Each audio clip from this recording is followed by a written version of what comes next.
Well, I think... But he clearly won, right? I think you put by it... a large margin. I think you put it on Elon Musk because I don't think he won. I think it was rigged. I don't think it was rigged. I think the election was rigged. I don't think so. Willie D. Live. I absolutely believe it was rigged. Okay, listen, we can agree to disagree. Here's what I felt. In 2020, people were not necessarily voting for Biden. They were voting against Trump. They were sick of Trump. They hated him. They wanted him out of office. You could have put a parakeet to run against him, and the parakeet would have won, right? Okay, I accept that. I don't think people were really gung-ho about Biden in the same way they were gung-ho about Obama, in the same way that Trump supporters are gung-ho about him, the same way that people were gung-ho about Bill Clinton. You see what I'm saying? But once the dust settled and we got to the end of Biden's term, then you had Kamala. Biden stepped down. Kamala stepped in. There was not an anti-Trump wave in the same way there was 4 years ago. People had forgotten. People didn't think he was that bad anymore. And I don't feel like there was a real excitement over Kamala. It seemed like there was in the very beginning, but that quickly tapered off.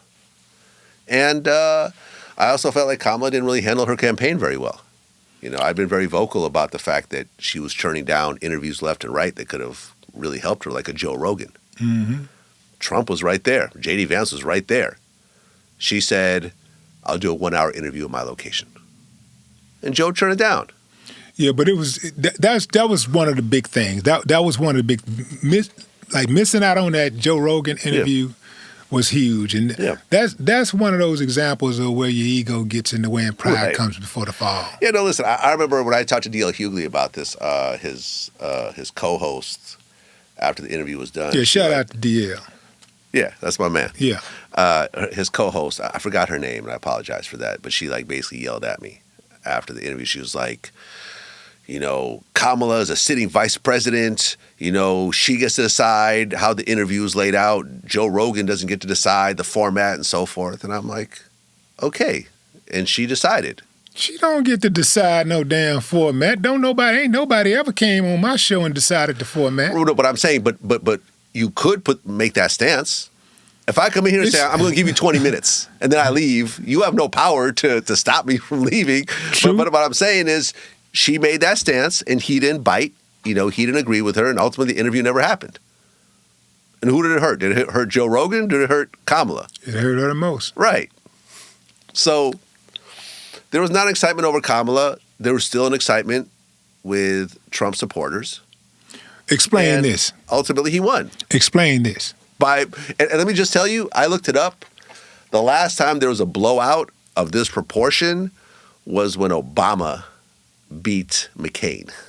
Yeah, well, that made sense. This did not make any sense because keep in mind, listen, man, when you look at the results of that election, think back before the actual election day when Trump was making statements like, you're going to vote one time and you ain't got to vote no more after this. You'll never have to do it again. Look, I don't really need your votes.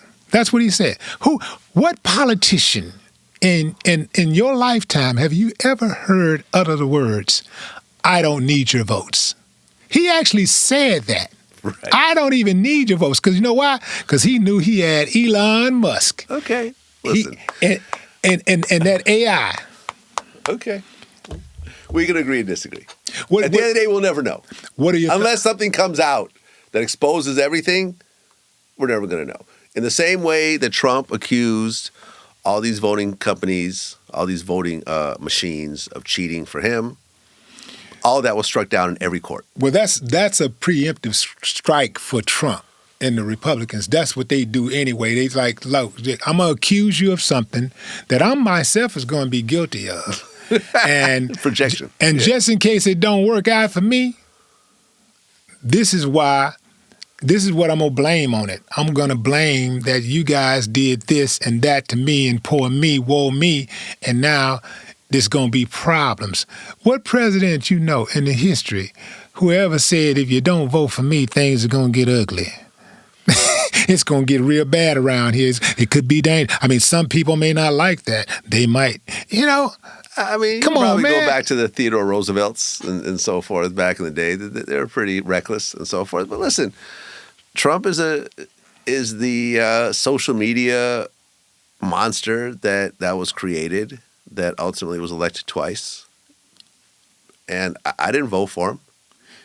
But at the end of the day, the way that he handled his campaign was way better than what Kamala did.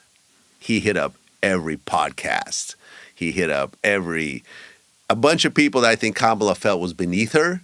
He went on those platforms.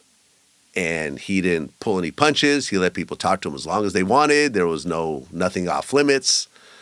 He really, I think the one thing he did was he let people know who he was, whereas Kamala was always just very guarded the entire time. You didn't get a feel as to who she was as a person.